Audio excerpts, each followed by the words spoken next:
องก็ต้องได้ลงมือเออขึ้นมือพุ่นอีกถ้าแม่นว่าเพิ่นกันนัดเพิ่นนัดว่ามื้อใดถ้าแม่นว่าเขาโอนเงินมาให้เพิ่นว่าแล้วก็สิอันนั้นสิบอกเพิ่นว่าหั่นนะแม่นมีแต่ว่าเฮาบ่ฟ้าวเฮาบ่ต้องรีบมีแต่ว่าเพิ่นเอาพร้อมยามใดก็แล้วแต่เพิ่นเนาะแม่นถ้าแม่นว่าเพิ่นว่าเพิ่นโอนเงินมาให้แล้วให้ลงไปน้องก็ได้ไปหั่นนะอ๋อโดยดีน้องแต่มีแต่ว่ารอท่านั่นพุ่นแล้วบัดนี้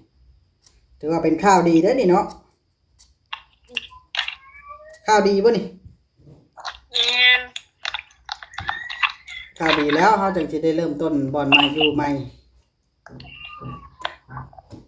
น้องได้เบิ่งคลิปบ่าวคือบ่าวว่า FG ผู้หนึงว่าอยากให้มาซื้อพี่โอ้ยน้องมา หลายคนนั่นแหละคอมเมนต์แบบว่าเพิ่นคอมเมนต์ว่าเพิ่นบ่เข้าใจระบบบริบทนะ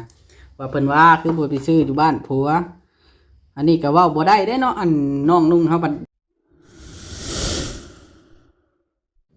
ฝากติดตามเบาโอลิแหน่เด้อพี่น้องเบิดสุปูสุคนสบายดีพี่น้องสบายดีเด้อพี่น้องเบิดสุปูสุคนเบิดสุหม่องสุบอนพี่น้องแบบมื้อนี้เบาโอลิก็ได้ยินข่าวว่าน้องแต่นะขายเรือนได้แล้วว่าเพิ่นน้องแต่มีสิทธิ์หรือบ่มีสิทธิ์นะพี่น้องเนาะเราก็มีสิทธิ์นั่นแหละขายเรือนขายชานนะเพราะว่าผู้รักผู้ใหญ่เพิ่นอนุมัติให้เราขายแล้วเนาะมีแต่ว่าถ้าแต่ผู้ซื้อแต่ตอนนี้ได้ยินข่าวว่ามีผู้ซื้อแล้วนะเดี๋ยวเฮาสิมาโทรถามน้องแต่ให้แน่ใจก่อนพี่น้องเนาะว่าเรื่องราวมันเป็นแนวใดว่าซั่นจ้ะมีผู้ซื้อแท้บ่หรือว่าจังไดเราพี่น้องก่อนอื่นก็ต้องขอบคุณทุกท่านที่ติดตามรับชมคลิปเบาลีเด้อไปพี่น้องโทรหาน้องแต่กันเลยเนาะ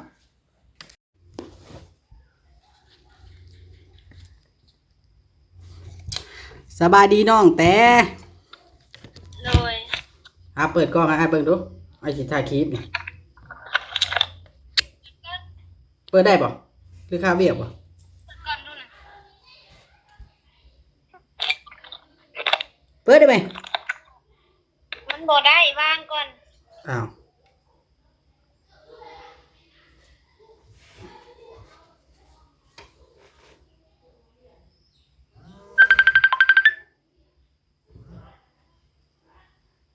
โอเคบาทนี่สบายดีกล้องให้ก่อนเดี๋ยวเอาโอเคได้แล้วบ่ แม่นเลยละอาบน้ำได้ดิเนาะกำลังอาบน้ำแล้วได้ดิแม่นบ่สบายดีแล้ว โดยสบายดี เอา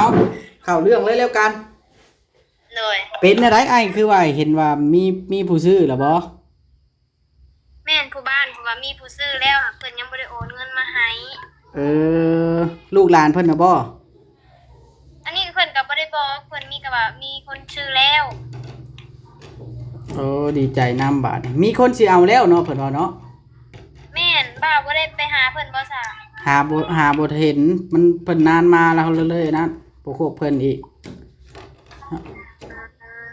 ที่แรกว่าสิท่าครบเพิ่นแหละแต่ว่าบ่ครบเพิ่นไปเฮ็ดเวียกเพิ่นนานมาก็เลยมาก่อนซะแต่ว่าเจ้าได้โทรหาเพิ่นแล้วเนาะเพิ่นโทรมาเออเพิ่นโทรมาให้คำตอบแม่นเพิ่นว่าบ่ก็มื้อฮื้อเพิ่นสิโอนเงินมาให้เพิ่นว่าโอ้ถ้าสมมุติว่าเพิ่นนัดนี่เจ้าก็ต้องได้ลงมาเซ็นเอกสารแม่นบ่แม่นเอกสารอยู่นำเจ้าบ่ตอนนี้เอกสารตัวนั้นน่ะแม่นโอ้โอเคเอกสารอยู่นำเจ้ามีแต่ว่าเจ้ามันลงมาเซ็นเอกสารกันแล้วเนาะแม่นต้องมาเซ็นต้องไปเซ็นและน้องก็ต้องได้ลงมือเออขึ้นมือพุ่นอีกถ้าแม่นว่าเพิ่นกันนัดเพิ่นนัดว่ามื้อใดถ้าแม่นว่าเขาโอนเงินมาให้เพิ่นว่าแล้วก็สิอันนั้นสิบอกเพิ่นว่าหั่นนะแม่นมีแต่ว่าเฮาบ่ฟ้าวเฮาบ่ต้องรีบมีแต่ว่าเพิ่นเอาพร้อมยามใดก็แล้วแต่เพิ่นเนาะแม่นถ้าแม่นว่าเพิ่นว่าเพิ่นโอนเงินมาให้แล้วให้ลงไปน้องก็ได้ไปหั่นนะ เออโดยดีน้องแต่แต่ว่ารอถ่านั่นพอแล้วบัดนี้ถือว่าเป็นข้าวดีเด้อนี่เนาะข้าวดีบ่นี่ แม่น ข้าวดีแล้วเฮาจึงสิได้เริ่มต้นบ่อนใหม่อยู่ใหม่ น้องได้เบิ่งคลิปบ่าวคือบ่าวว่า FG ผู้หนึงว่าอยากให้มาซื้อพี่โอ้ยน้องมา หลายคนนั่นแหล้วคอมเมนต์แบบว่าเพิ่นคอมเมนต์ว่าเพิ่นบ่เข้าใจระบบบริบทนะว่าเพิ่นว่าคือบ่ไปซื้ออยู่บ้านผัวอันนี้ก็เว้าบ่ได้เด้เนาะอันน้องนุ่งเฮาบัดหลายเนาะ แม่นนั่นแหละ ชื่อก็อยากให้น้องนุ่งได้อยู่นำแหล้วเวลาเขาเจ้าบ่มีบ่อนอยู่บ่อนเช่าหั่นน่ะ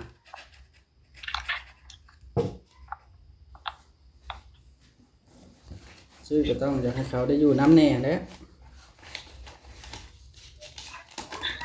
เฮาได้โทรคุยกับเอื้อยเพิ่นแล้วเพิ่นโทรมาเจ้าได้คุยกับเพิ่นหรือบ่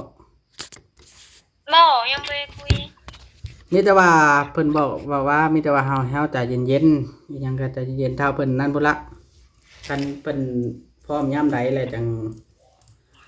ลงมาเซ็นซื้อขายกันสิเท่าใดก็ได้เพิ่นบ่ได้ต่อราคาติ บ่แล้วเพิ่นก็บ่ได้ว่าใดๆเลย อืมเพราะว่าราคานั่นน่ะมันโอเคเลยเด้เพิ่นน่าจะบ่ต่อมื้อนี้เฮาเข้าไปเฮือนหลังนั้นแหละล่ะมีตั้งแต่อันนั้นคือเห็นประตูไขอยู่นะเฮาก็ยังงงอยู่ว่าไผไขเฮาก็เลยบ่ได้เข้าไปใกล้ปานใดเฮาก็เลยย่างด้านนอกเพราะว่ามันบ่เห็นกระแจหั้นนะบ่เห็นกระแจ เป็นเพิ่นเข้าไปเอาเครื่องเพิ่นบ่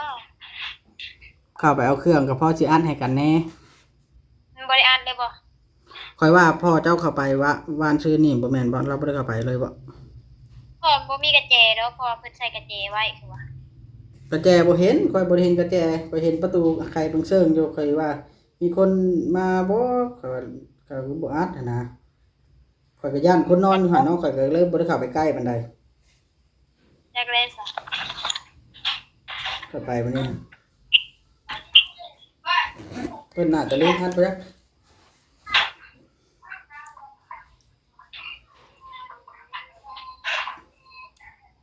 ดีใจนำบัดนี้น้องแต่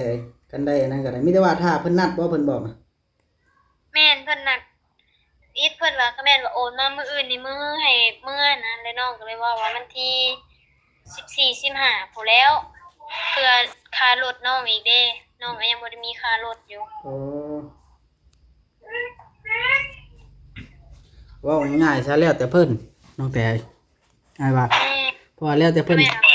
นผู้ซื้อนะบางเทื่อเพิ่นก็ผู้เพิ่นซื้อเพิ่นก็อาจสิฟ้าวเด้บางเทื่อคันเพิ่นฟ้าวเฮาก็ฟ้าวนำเพิ่นคันเพิ่นบ่ฟ้าวเฮาก็บ่ฟ้าวนำเพิ่นเพราะว่าบางเทื่อเพิ่นซื้อเพิ่นอยากบูรณะใหม่ล่ะให้มันงามแล้วเพิ่นสิเข้าอยู่เด้บางเทื่อ โอ้เขาอยู่ก็พออยู่และมีกระทั่งเอาแต่น้ำสากกับไผซื่อ มันแล้วเบิดแล้วเนาะ ๆแม่นห้องน้ำก็มีก็เปลี่ยนผ้าเปลี่ยนผ้าการ์ตูนใหม่นั่นก็ได้เลย เว้นประตูแล้วก็สาบเอาเนาะกันอยากให้มันงามเนาะ แม่นสากเอาทาสีเอาก็ได้เลยถ้าแม่นว่าจะก่อเฮือนครัวก็ก่อออกทางของน้ำมันก็งามได้นะ แม่นเฮ็ดบ่อนจอดรถทั้งข้างเนาะ แม่นทางข้างวังโก้มะม่วงนะลงมาน่ะงามได้กระเทิบลงมาน่ะ แม่นมีแต่ว่าถ้าสมมุติว่าขายได้เงินได้คำแล้วนี่เฮาต้องปรึกษาผู้ใหญ่เพิ่นอีกทีนึงตั้งแต่ แม่น ว่า เพิ่ เพิ่ น นแล้วแต่เพิ่นเนาะ แม่นแล้วแต่เพิ่น เพิ่นสิให้เฮาอยู่ไสก็เพิ่นอยากให้อยู่บ่อนดีที่สุดนั่นแหละเพิ่นจึงตัดสินใจแบบนี้ อื้อหืออยู่นั่นมันก็ยากคือว่าอะไรคือบ่าวว่าลงคลิปอะไรก็บ่แม่นว่าสิย่านผู้นั้นย่านผู้นี้มันยาก มันบ่แม่นย่านผู้นั้นผู้นี้ดอกเพราะว่ามันบ่แม่นบ้านเกิดเมืองนอนเฮาพี่น้องเฮาเป็นอยู่บ้านนี้เนาะเฮาก็สิไปอยู่บ่อนหันแม่นอยู่ดอกตอนเฮามีอันอยู่หันว่าซั่นซะมีผู้อยู่นำอยู่หันแต่ว่าตอนนี้มันบ่มีเลยเด้มันต่างเด้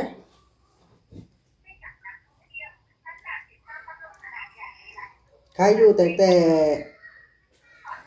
พอบ้านการจะตั้งทางนั้นเขาเจ้าเบิ่งแยงเนาะ อยู่ตอนอยู่ก็เนาะเพิ่นเอาใจใส่อีหลีเด้ เพิ่นเบิ่งบ่อีหยังบ่ถูกหูถูกตาเพิ่นก็บอกก็สอน ก็ง่ายเพิ่นบ่พร้อมทั้งนั้นทั้งนี้อะนะ แม่นเพิ่นอยู่กลางๆเลย ก็ปกครองได้แหละคนแบบว่าบ่พร้อมทั้งนั้นทั้งนี้เอาความเป็นธรรมโลดคือแบบนี้แล้วนี่เพิ่นอยากขายเพิ่นก็บ่ได้คำใดที่ว่าบ่ให้อันนั้นเลยเพิ่นเห็นดีนำควรเพราะว่ามันสมควรเด้เพิ่นเฮ็ดงานหยังเนาะแต่ง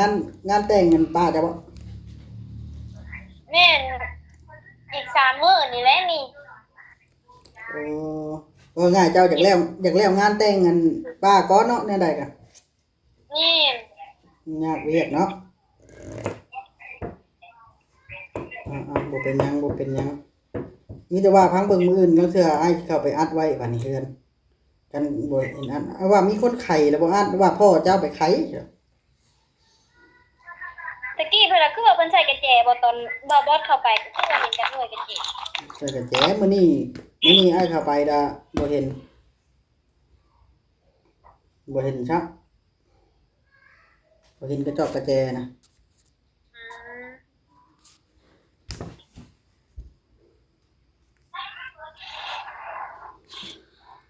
มีแต่ว่าอ้ายสิลงคลิปให้เบิ่งอยู่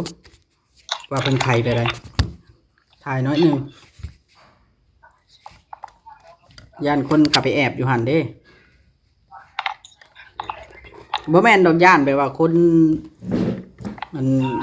อันนั้นน่ะย่านแบบว่าผู้อื่นผู้นะผู้ที่ว่าเพิ่นบ่จักกันหันนะไปนะแบบว่าคนเล่ร่อนแบบสูบสูบกาวแล้วไปอยากงัดเฮือนงัดชานนะบางเทื่อนะ แม่นน่ะแหละ มันหลายคนเนาะบ่แม่นว่าเฮาสิเจาะจงว่าผู้นั้นผู้นี้ได้แบบว่ามัน แม่นก็หลายคนนะอ่านไปเบิดเลยบ่แม่นว่ามีผู้นั้นผู้ย่านเป็นผู้เดียวนั่นน้องบ่ได้คิดจังนี้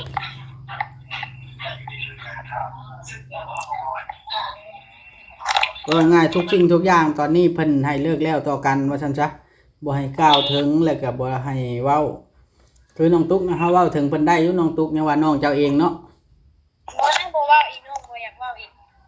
เว้าแหน่น้องตัวเอง บ่ แล้วแต่เราบ่ แล้วแต่เราแล้วแต่เพิ่นสิคิด อืมดีน้องแต่บ่เว้าก็บ่เว้าอืมดีเฮาได้ยินแบบนี้ ตอนพริกวังเว้นอยู่ตอนบ่าวเสร็จมานะ ตอนมักพริกบ่ ก็เลยบ่มีเวลาเว้านำ เฮาไปนั่งอยู่ห่มม่วงบ่ได้น่ะ บ่ ห่มม่วงอันนั้นห่มม่วงในโพนน่ะเด้ กงม่วงเอ้ยเหี่ยงน่ะบ่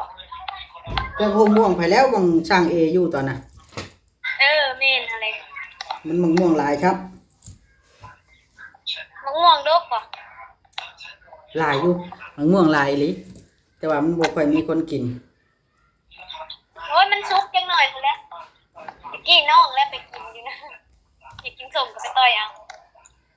แบบว่าสมมุติเจ้าได้อันบ่อนอยู่บ่อนเช้าใหม่ที่ว่าอยู่บ้านสมมุติว่าอยู่ดงมะแง้วเนาะก็ดีบ่อนหนึงบ่อนว่าเจ้าสามารถแบบว่าสมมุติว่าไปเฮ็ดงานก็มาพักมาเช้าสมมุติว่าหยุดยามเฮาบ่ได้เฮ็ดงานนั่นน่ะครับ อืม มันมีพี่น้องเด้อยู่หั่นแต่เจ้า แม่น ก็ลุงมืดเนาะพี่น้องแต่เจ้าเนาะ บ่ได้อนาคตรู้จักกันซื่อ แบบว่าพี่น้องบ้านเมืองซื่อเนาะ แม่น แต่ว่าเจ้าเห็นเจ้าไปพักนํเพิ่นได้เมื่อก่อนน่ะ โอ้ยน้องไปพักจักมื้อว่า3มื้อบ่ได้น้องกะอย่าดีว่าเวียกแล้วเนาะนะคะ แล้วกับเอ้ยนางน่ะเด้พี่น้องแต่เจ้า อื้อหือ แม่ฮักไปซื้อนั่นก็เนาะแม่นบ่ เพิ่นรู้จักกันคือเก่าหั้นแล้วเพิ่นก็แบบตะกี้ก็บ่ได้รู้จักกันดอกเพิ่นรู้จักกันกับแม่แล้วก็นับถือเพิ่นเป็นนางแม่นางเอิ้นเพิ่นมาเลยบัดนี้ โอ้แต่กี้เว้าง่ายช้าเพิ่นก็ทุกข์เฮาก็ทุกข์เนาะตะกี้เนาะ แม่ อยู่ใกล้กันนะคืออันผู้ใหญ่เพิ่นเว้าว่าเพิ่นบ่อยากให้ในใจเพิ่นน่ะบ่อยากซื้อวังเก่าเพิ่นว่านะมันค่อนข้างจะแคบหน่อยนึงมัน อันนี้ครับ ามใจผู้แม่เพิ่นสิซื้อให้หั้นนะบ่าว แล้วแต่เพิ่นสิให้อยู่ใช้ก็อยู่เนาะ แม่น โอ้ หัก สะ บ่วิดเจ็ดดอกบางแง้ว โดยสบายแล้วก็เจ้าคันแบบนั้นน่ะมันเฮาบ่ต้องเรื่องมากเด้ แม่นกับรูปแบบอยากไกลหมู่ไกลคู่อะนะรูปแบบมีเฮือนอยู่แน่เนี่ยนี่หั่นนะ เว้าง่ายบ่อยากอยู่นอกบ้านไกลเกินไปเนาะ แม่น บ่อนเจ้าสิขายเดี๋ยวนี้มันค่อนข้างจะไกลแม่นความจะว่าจะขึ้นอยู่แล้วแต่กี้นะมันแฮงบ่มีเฮือนไผครับแต่กี้ฮะ มีกับไผมีกับเงี่ยงอะไรตะกี้กะ ผู้ใดเอ้ยเงี่ยงอ่ะ ชาวพี่นางเจ้าก็ยังบ่ได้ออกไปทราบนี่นะคะ แม่นกับน้องอ้อมก็มีตั้งแต่นั้นเนาะ เราอยู่ในตูบน้อยเด้ ในเถียงนาเด้น้องอ้อมน่ะตะกี้ แม่น เดี๋ยวนี้จนมีเฮือนหลายแล้วเด้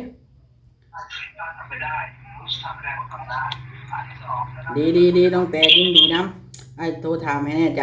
ทั้งทางผู้ใหญ่เพิ่นก็เห็นในคลิปนั่นแหละเห็นในคลิปเจ้าเว้ากันกับบ่าวบอสนั่นแหละเฮาก็กำลังบ่ได้เบิ่งจับดอกเป็นหน้าปกมันก็ เพิ่น เฮา โทร ก็ มาบอกน้องแป๊บเดียวแล้วก็น้องก็เลยว่าให้บอบอสไปหาเจ้าแน่ว่ะ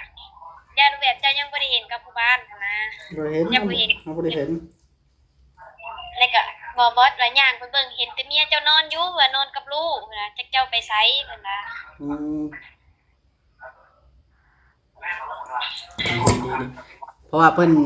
มอบภารกิจนี่เฮา FT ก็ยังด่าเฮาหลายเติบอยู่แบบว่าด่าว่าเฮาไปยุ่งชั้นซี่มันบ่แม่นเฮา บ่แม่น เฮาอันนั้นเนาะ บ่แม่นว่ายุ่งเฮาก็มีอะเฮา เฮาก็ได้รับภารกิจอีหลีอรอหั้นนะบ่แม่นว่าเฮาขวามเฮากายทีมงานอ้ายเตียงทีมนั้นได้แต่ว่าเพิ่นมอบภารกิจให้เฮาก็เฮ็ดตามเพิ่นบอกหั้นแหละ บอกว่าไปอาบน้ำ เพิ่นมาซุ่มบุญบ่เด้นี่บ่แม่นซุ่มบุญพี่เนาะซุ่มดอง หลานน้อยถือไม่เสไล่ตีผู้ใหญ่เพิ่น โอ้โดย อ้อยอ้อย เอาโอเคน้องเต้ โดย ไอ้สิขอตัวก่อนบัดนี้หาอาบน้ำก่อนฮ้อนแห้งน้ำก็บ่มาใดเพฮ้อนแฮงโอเคสบายดีน้องเต้ สบายดี โด บ๊าย ยบาย บ๊ายบายเอาโอเคเด้อพี่น้องเนาะตัดผมแล้วล่ออีหลีบ่ลีนก็รู้แล้วพี่น้องเนาะตอนนี้ว่า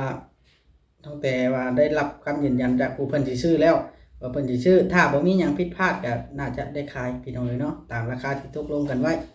เนาะพี่น้องเนาะน่าจะได้ขายทางเบาลีนี่ล่ะสิไปเบิ่งน้ำว่าซั่นซะขั้นตอนแต่ละขั้นตอนก็ได้เนาะเฮาน่าจะได้เป็นพยานเพราะว่าทางผู้เราผู้ใหญ่เพิ่นน่าจะให้เฮาเข้าไปเป็นพยานแล้วก็เบิ่งน้ำว่าสิเอาไปใดก็ได้พี่น้องเนาะก็ดีใจน้ำพี่น้องเลยเนาะในขั้นตอนนี้ก็ถือว่าเบิดกังวลไปแล้วก็ถ้าได้เงินได้คำมาแล้วทุกอย่างมันง่ายดอกบัดนี้นะพี่น้องเนาะว่าที่เฮ็ดอยู่ไสสิเอาอยู่ไสก็